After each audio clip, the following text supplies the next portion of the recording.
Corona की रफ्तार डरा रही है और देश के अलग अलग इलाकों से जो रिपोर्ट्स आ रही हैं वो अच्छी नहीं है। आप व्यवस्था को हर जगह लचर पाएंगे। ये हाल तब है जब विश्व स्वास्थ्य संगठन यानी कि WHO ने खतरनाक संकेत दिए हैं और साल भर बाद ये मान लिया गया है कि कोरोना संक्रमण हवा के जरिए फैल रहा है।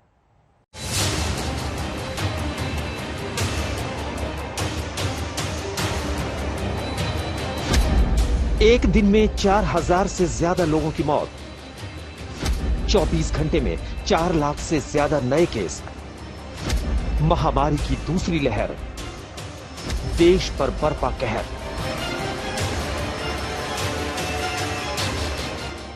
याद होगा इस साल मार्च की शुरुआत में देश के स्वास्थ्य मंत्री हर्षवर्धन ने ऐलान किया था, भारत में कोरोना हार रहा है, महामारी अब खात्मे की ओर बढ़ रही है।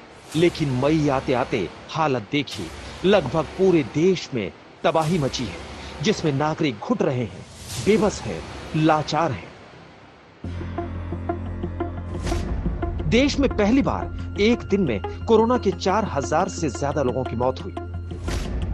लगातार तीसरे दिन 4 लाख से ज्यादा नए कोरोना मरीजों की पहचान हुई। अस्पताल में बिस्तर और ऑक्सीजन का इंतजार कर रहे लोगों की सांसें टूट रही हैं। डॉक्टर के अपॉइंटमेंट से लेकर ऑक्सीजन सिलेंडर तक के लिए मशक्कत करनी पड़ रही है। ठीक ही कहते हैं लोग, इंसान सबसे ज्यादा मजबूर अस्पतालों में होता है। पैसे हैं तो भी इलाज मिलने की गारंटी नहीं है। अस्पतालों में बेड के लिए दर दर भटकना पड़ रहा है। देश के छोटे शहरों में हालात काफी खराब है। देश के अलग अलग हिस्सों से आज तक संवाददाताओं की ग्राउंड रिपोर्ट आ रही है और ये रिपोर्ट्स चौंकाने वाली है। ये किसी त्रासदी से कम नहीं है। देश के सभी विशेषज्ञ ये लगातार चेतावनी दे रहे थे कि 5 राज्यों में विधानसभा चुनाव के बाद कोविड-19 की स्थिति विस्फोटक हो जाएगी। हुआ भी यही। चुनावी नतीजों के बाद अब कोरोना का रुझान सामने है। बंगाल में जीत को लेकर बहुत चर्चा थी, तो शुरुआत बंगाल से ही। आसनसोल में हालत चिंताजनक हो गई है। सबसे बड़े प्राइवेट अस्पताल HLG में बेड कम पड़ गए। मरीजों को वापस लौटाया जा रहा है।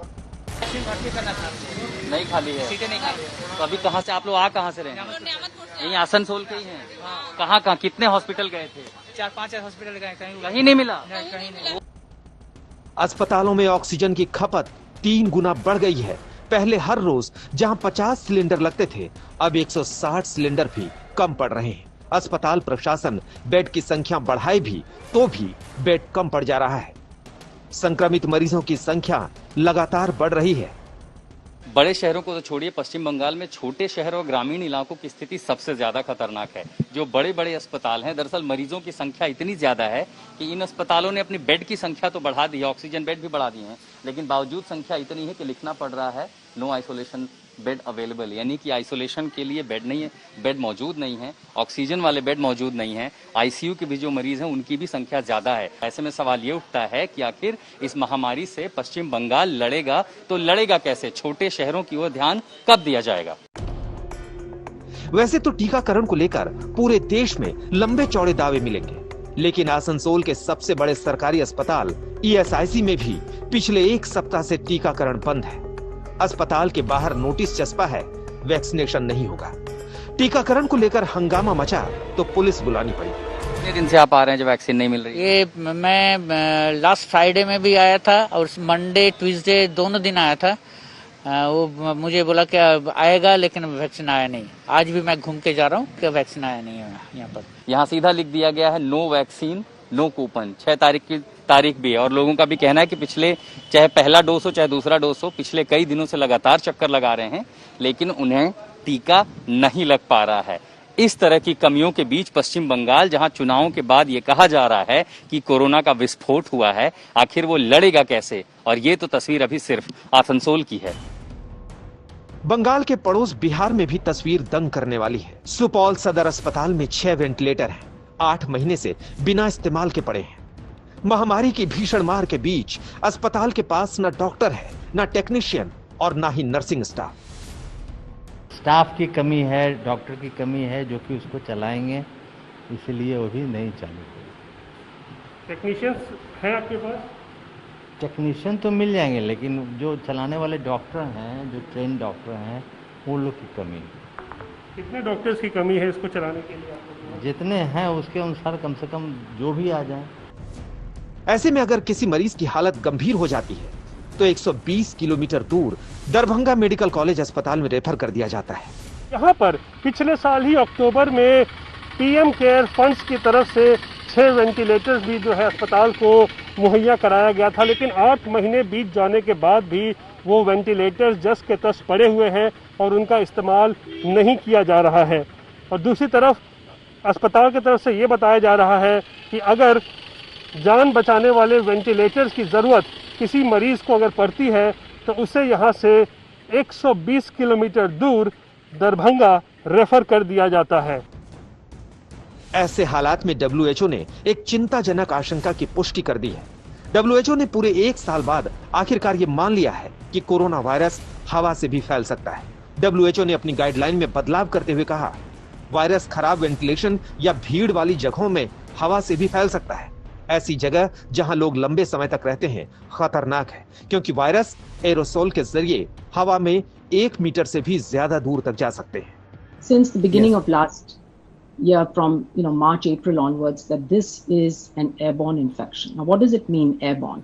It means that when someone speaks or coughs or sings or laughs, there are always droplets and particles that come out. The larger particles, which are called droplets, they fall to the ground within about 6 feet of distance, just gravity. And that's why that 6 feet rule came about last year, saying that that's a safe distance to maintain. There are, however, smaller particles, microparticles, or you can call them aerosols, which are small enough and light enough to remain in the air for a period of time. इसका सीधा सा मतलब यह है कि corona से बचाव को लेकर अब प्रोटोकॉल में बदलाव करना होगा। वायरस से लड़ने की रणनीति बदलनी पड़ेगी। कोविड संक्रमण की दूसरी लहर भारत में अभी सर्वाधिक संघातक स्थिति में है। अब तो वैज्ञानिकों ने इसके हवा के जरिए फैलने यानी एयरबोर्न होने की रिपोर्ट पर भी मुहर लगा दी है। अब जरूरी है कि इसकी नीतियों पर, इससे कैसे छुटकारा पाया जाए, इसे कैसे इरेडिकेट किया जाए, इस पर नए सिरे से विचार किया जाना चाहिए, क्योंकि भारत के लोगों ने पहले ही अपने लापरवाही भरे नजरिए से और रवैये से देश को इस स्थिति में पहुंचा दिया है जहां हमें चारों ओर निराशा ही दिखाई देती है। यानी अब नए सिरे से नहीं सोचेंगे, नई योजनाओं को नए तरह से जमीन पर नहीं उतारा गया तो हमें ही जमीन से बाहर होना पड़ेगा। खस्ताहाल स्वास्थ्य व्यवस्था के बीच लोगों की लापरवाही चरम पर है। ऐसे में हवा से कोरोना फैलने की पुष्टि गंभीर चेतावनी है। लोगों को यह समझना होगा कि इस लहर में बचने के लिए डबल मास्क, सामाजिक दूरी और तेजी से वैक्सीन लगवाना ही सबसे कारगर तरीके हैं। आसनसोल से आशुतोष मिश्रा, सुपौल से रोहित सिंह के साथ संजय शर्मा, दिल्ली आज तक।